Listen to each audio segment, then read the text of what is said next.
Welcome back to the channel, folks. Mr. H here, and today we're diving back into the world of Alien and Alien Covenant and Prometheus and all of that. So what we're going to be talking about, there's a piece of news which opens up a wider question which I want to ask you guys. So the piece of news is pertaining to Prometheus and Prometheus 2, what would have been the sequel, I guess. If you can call Alien Covenant the sequel, it's up to you.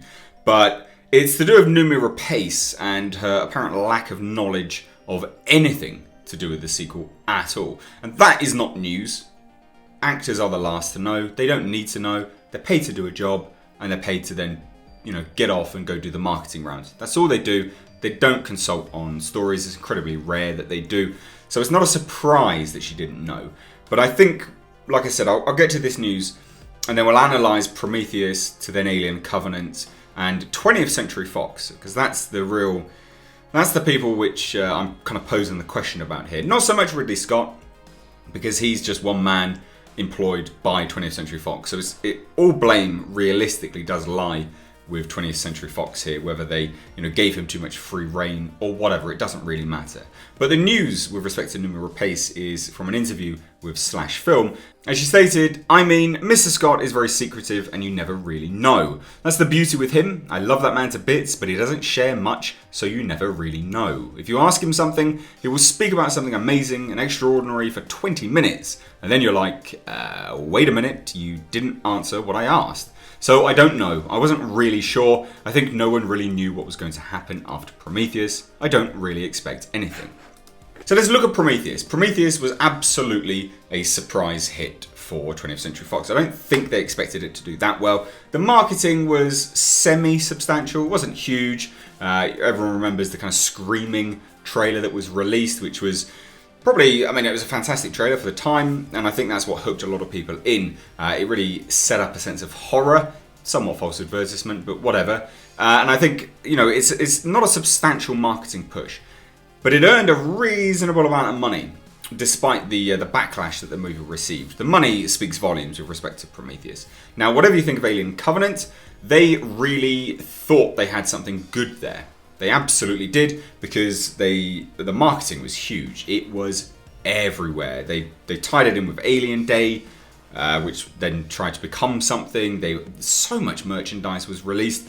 Much more merchandise push than has ever been released for any Alien movie ever. Like, really, the marketing that this movie had was substantial. It was a lot. And then, of course, they had the world premiere, which was in London. They flew people out from all over the world to come there. I was there as well. And it was an event. They had Facebook Live feeds. They had presenters coming on.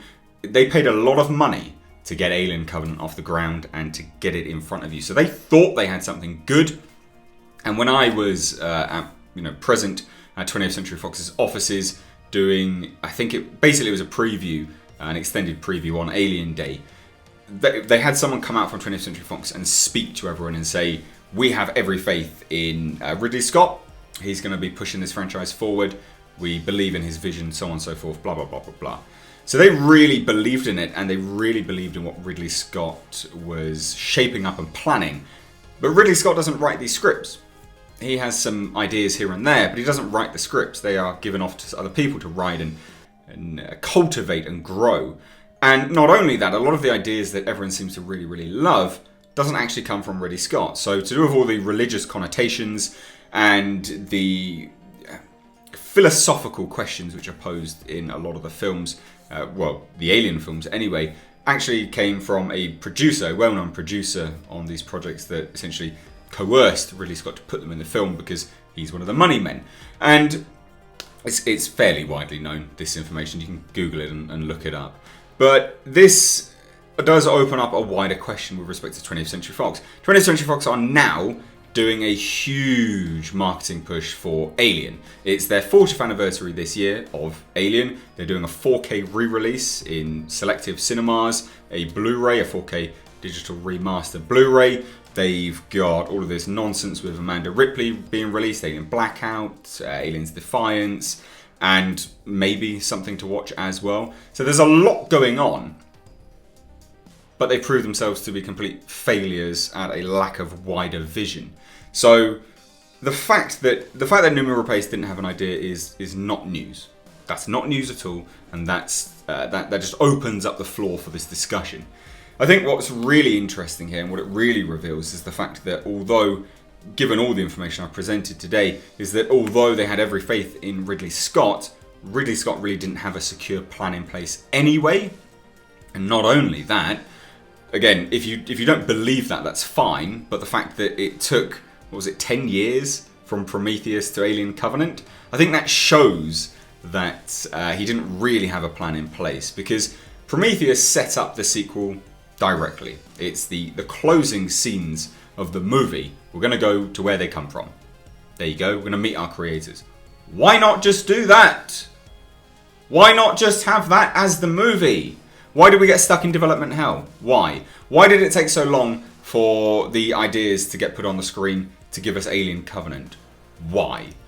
So Noomi Rapace was absolutely not signed on for a multi-picture deal. They probably had some things in a contract to use her likeness, which is obviously seen in Alien Covenant, but she wasn't signed on for a multi-picture deal, which is a huge surprise given the time period of Prometheus being into production and its release. People were on multi-picture deals at that point in time. It's incredibly unlikely that she was, and if she was on a multi-picture deal, they really fudged up with that because they booted her out anyway, and a lot of people were really irritated by that because she just died off screen. So really the news is just a very small section of this video. I just thought I'd open up this for a wider discussion here on, do you have faith in 20th Century Fox navigating and shepherding the Alien universe at present?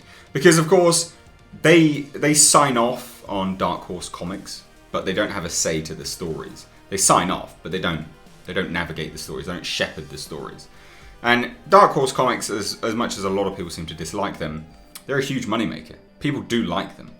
And some of the greatest stories are in those things. They absolutely are.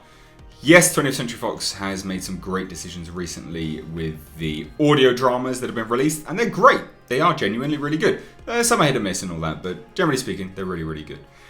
But we've now got this Amanda Ripley nonsense. We've now got Alien Blackout. We've now had Fox say, yeah, we're absolutely in touch with the fans. We know they want Alien Isolation 2, but we're not going to give it to them. So, do you think 20th Century Fox are the right people to have the brand of Alien, to have the IP, the intellectual property, or do you feel that it should now... Do you feel that the fact that Disney are going to be owning it is a good thing or a bad thing? Bearing in mind, again, don't jump the gun, but bearing in mind that Disney will highly likely sell the IP on, because it's unlikely that they will produce content in the world of Alien and Predator. It's just unlikely because it's R-rated. But do you think that that's a good idea? Do you think it's a bad idea? Let me know. And what do you think about any of the stuff I've presented today, especially with respect to the fact that which, I guess it's somewhat controversial that I've said that, there was absolutely no idea in place for Prometheus 2. There can't have been. Why did it take 10 years? I know that's going to irritate a few people, but why did it take 10 years then? Why was it in development hell? Why? Especially when the end of Prometheus sets it all up. If you've got an issue with it, you answer me that question, because I would love to hear someone's mental gymnastics to justify that to anyone. It'd be interesting. So guys, let me know your thoughts down below in the comment section. If you are new here, please do hit that subscribe button for all of your movie news, pop culture, and general updates here and there. If you are a returning subscriber, just a bit of a PSA, I am moving house tomorrow. It is a big move. That's why there's been nothing around here. There's nothing over there now. There's nothing over there now. It's completely empty where I am. So I'm living in a shell. I move to a new property tomorrow. So content is going to be all over the place. It's unlikely there will be any at the weekend. I'm going to try and get some stuff done for tomorrow. It might just be a bit of a Doom playthrough. It might be a Dead Space playthrough because I'm playing that on Patreon at the moment. So if you like playthroughs and if you like my playthroughs and you don't have enough of them, I'm going to release it because it might encourage you to head on over to my Patreon page, basically. It helps the channel out and you do actually get content. You are paying for content. So yeah, content's going to be all over the place, essentially. It's just a PSA. It's just to let you know. It should get kickstarted off straight away again, but it's to do with the internet suppliers. If anyone is in the UK, you guys know, and probably worldwide as well, internet suppliers are a bunch of fucking dickheads. It takes hours and hours. It takes days, weeks, months to get internet connection sorted out. I've got my phone, which I'll probably have to use as a broadband hotspot. The place where we get set up like immediately in terms of recording and stuff. So I should have some kind of content backed up, ready to go, but I might not be able to upload it. So just a PSA. I know I've rambled this last part of this video, but I have to say it because otherwise, you're up shit creek and you've got no idea. It's nice to just let you guys know. Anyway, guys, if you like this video, give it a like and a share. You probably didn't because it's rambly end part, but hey, whatever. I've been Mr. H. Take care.